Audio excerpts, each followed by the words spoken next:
ನಮಸ್ಕಾರ. ಸೂರ್ಯಕುಮಾರ್ ಯಾದವ್ ಹಾಗೂ ಇಶಾನ್ ಕಿಶನ್ ರವರ ಆರ್ಭಟಕ್ಕೆ ಧ್ವಂಸವಾಯಿತು ನ್ಯೂಜಿಲೆಂಡ್. ವಿಶ್ವ ದಾಖಲೆ ನಿರ್ಮಿಸಿತು ಟೀಂ ಇಂಡಿಯಾ. ಎರಡನೇ ಟಿ20 ಪಂದ್ಯ ಗೆದ್ದು ಚರಿತ್ರೆ ಸೃಷ್ಟಿಸಿತು ಭಾರತ. ಹಾಗಾದರೆ ಸುದ್ದಿಯ ಸಂಪೂರ್ಣ ಮಾಹಿತಿ ಏನು? ಅಷ್ಟಕ್ಕೂ ಭಾರತ ಮತ್ತು ನ್ಯೂಜಿಲೆಂಡ್ ನಡುವಿನ ಎರಡನೇ ಟಿ20 ಪಂದ್ಯ ಹೇಗಿತ್ತು ಗೊತ್ತಾ? ಹೀಗೆ ಇದರೆಲ್ಲದರ ಬಗ್ಗೆ ಈ ವಿಡಿಯೋದಲ್ಲಿ ಕಂಪ್ಲೀಟ್ ಆಗಿ ತಿಳಿಸ್ಕೊಡ್ತಾ ಹೋಗ್ತೀನಿ. ಆದ್ದರಿಂದ ದಯವಿಟ್ಟು ಈ ವಿಡಿಯೋವನ್ನ ಕೊನೆವರೆಗೂ ನೋಡಿ. ಆದರೆ ಅದಕ್ಕಿಂತಲೂ ಮುನ್ನ ನೀವು ಕೂಡ ಟೀಂ ಇಂಡಿಯಾದ ಅಭಿಮಾನಿಗಳಾಗಿ ಈ ವಿಡಿಯೋವನ್ನ ನೋಡುತ್ತಿದ್ದರೆ ತಪ್ಪದೆ ಈ ಕೂಡಲೇ ಈ ವಿಡಿಯೋಗೊಂದು ಲೈಕ್ ಮಾಡಿ ಮತ್ತು ನಮ್ಮ ಚಾನೆಲ್ಗೊಂದು ಸಬ್ಸ್ಕ್ರೈಬ್ ಮಾಡಿ. ಹೌದು, ರಾಯ್ಪುರದಲ್ಲಿ ನಡೆದ ನ್ಯೂಜಿಲೆಂಡ್ ವಿರುದ್ಧದ ಎರಡನೇ ಟಿ20 ಪಂದ್ಯವನ್ನ ಟೀಂ ಇಂಡಿಯಾ 7 ವಿಕೆಟ್ಗಳಿಂದ ಭರ್ಜರಿಯಾಗಿ ಗೆದ್ದುಕೊಳ್ಳುವ ಮೂಲಕ ತನ್ನ ವಿನ್ನಿಂಗ್ ಸ್ಟ್ರೀಕ್ ಅನ್ನ ಕಂಟಿನ್ಯೂ ಮಾಡಿದೆ ಸ್ನೇಹಿತರೆ. ಇದಲ್ಲದೆ ಕಿವೀಸ್ ವಿರುದ್ಧ ತನ್ನ ಸಾರ್ವಕಾಲಿಕ ಹೈಯೆಸ್ಟ್ ರನ್ಗಳ ಚೇಸ್ ಮಾಡಿದ ವಿಶೇಷ ದಾಖಲೆಯನ್ನ ಟೀಂ ಇಂಡಿಯಾ ನಿರ್ಮಿಸಿದೆ ಸ್ನೇಹಿತರೆ. ಈ ಗೆಲುವಿನೊಂದಿಗೆ ಭಾರತ 5 ಪಂದ್ಯಗಳ ಟಿ20 ಸರಣಿಯಲ್ಲಿ 2-0 ಮುನ್ನಡೆಯನ್ನ ಪಡೆದುಕೊಂಡಿದೆ. ಟೀಂ ಇಂಡಿಯಾ ತಂಡದ ಪರ ಇಶಾನ್ ಕಿಶನ್ ಹಾಗೂ ಸೂರ್ಯಕುಮಾರ್ ಯಾದವ್ ಸ್ಫೋಟಕ ಇನ್ನಿಂಗ್ಸ್ ಆಡುವ ಮೂಲಕ ಗೆಲುವಿನ ರೂವಾರಿಗಳೆನಿಸಿಕೊಂಡಿದ್ದಾರೆ.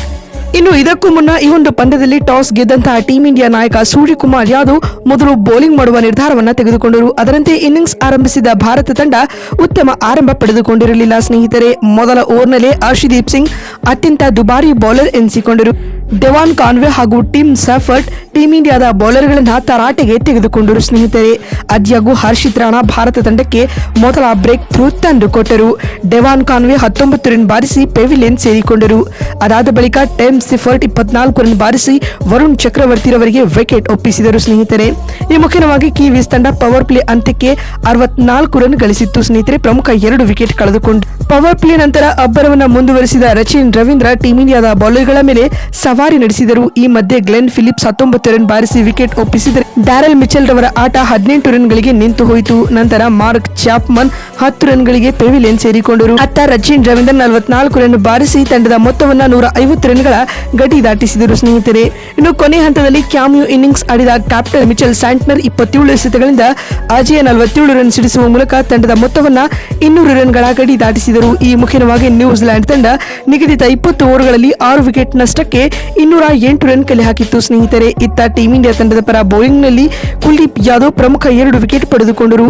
ಈ ಗುರಿಯನ್ನ ಬೆನ್ನಟ್ಟಿದಂತ ಭಾರತ ತಂಡ ಅತ್ಯಂತ ಕಳಪೆ ಆರಂಭವನ್ನ ಪಡೆದುಕೊಳ್ಳುತ್ತದೆ. ಸಂಜು ಸ್ಯಾಮ್ಸನ್ ಮೊದಲ ಓವರ್ನಲ್ಲೇ 6 ರನ್ ಬಾರಿಸಿ ಮ್ಯಾಟ್ ಹೆನ್ರಿ ರವರಿಗೆ ವಿಕೆಟ್ ಒಪ್ಪಿಸುತ್ತಾರೆ.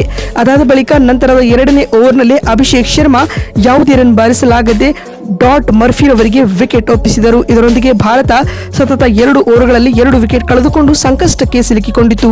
ಈ ವೇಳೆ ಜೊತೆಯಾದ ಇಶಾನ್ ಕಿಶನ್ ಹಾಗೂ ಸೂರ್ಯಕುಮಾರ್ ಯಾದವ್ ಪಂದ್ಯದ ಸಂಪೂರ್ಣ ಚಿತ್ರಣವನ್ನೇ ಬದಲಿಸಿಬಿಟ್ರು ಸ್ನೇಹಿತರೆ.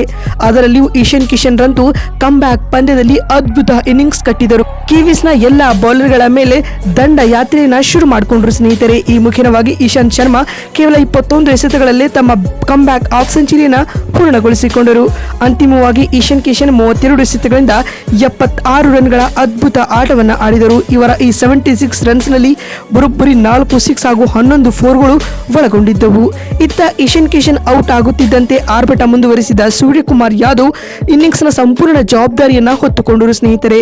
ಅದರಲ್ಲಿಯೂ ಫೋಕ್ಸ್ ಹಾಕಿದ ಆ 9ನೇ ಓವರ್ನಲ್ಲಿ ಬರೋಬ್ಬರಿ 24 ರನ್ ಸಿಡಿಸುವ ಮೂಲಕ ಪಂದ್ಯವನ್ನ ಟೀಂ ಇಂಡಿಯಾದತ್ತ ವಾಲಿಸಿದರು. ಅಂತಿಮವಾಗಿ ಸೂರ್ಯಕುಮಾರ್ ಯಾದವ್ ಈ ಸೆಕೆಂಡ್ ಟಿ20 ಮ್ಯಾಚ್ ನಲ್ಲಿ 37 ಬೌಲ್ಸ್ ನಿಂದ 4 ಸಿಕ್ಸ್ ಹಾಗೂ 9 ಫೋರ್ಗಳೊಂದಿಗೆ ಅಜೇಯ 82 ರನ್ ಬಾರಿಸುವುದರೊಂದಿಗೆ ಟೀಂ ಇಂಡಿಯಾಗೆ ಸುಲಭ ಗೆಲುವು ತಂದುಕೊಡುವಲ್ಲಿ ಪ್ರಮುಖ ಪಾತ್ರ ವಹಿಸಿದರು.